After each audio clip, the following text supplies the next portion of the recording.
ഇന്നത്തെ വീഡിയോയിൽ ഷെയർ ചെയ്യാൻ പോകുന്നത് വളരെ ഈസി തയ്യാറാക്കാൻ പറ്റുന്ന തേങ്ങാ റൈസിന്റെ റെസിപ്പിയാണ്. അതിനായി 2 കപ്പ് പൊന്നി റൈസാണ് എടുത്തിരിക്കുന്നത്.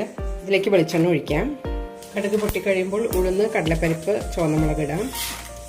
കൂടെ തന്നെ കറിവേപ്പിലയും കുറച്ച് അണ്ടിപ്പരിപ്പ് നന്നായി വരയ്ക്കാം. പരിപ്പുകളൊക്കെ ചോക്കാൻ തുടങ്ങുമ്പോൾ തേങ്ങ ഇടാം.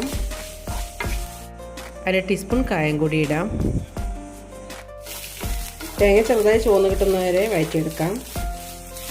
ഇതിലേക്ക് ആവശ്യത്തിന് ഉപ്പ് കൂടി ഇടാം.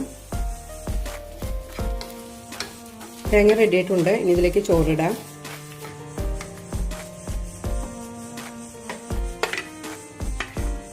നന്നായി മിക്സ് ചെയ്യാം. കുറച്ച് മല്ലിയില കൂടി ഇടാം. വളരെ ടേസ്റ്റിയായ കോക്കനട്ട് റൈസ് റെഡി ആയിട്ടുണ്ട്. ലഞ്ച് ബോക്സിലേക്കുള്ള നല്ലൊരു റെസിപ്പിയാണ്. എല്ലാവരും ഒന്ന് ട്രൈ ചെയ്ത് നോക്കൂ.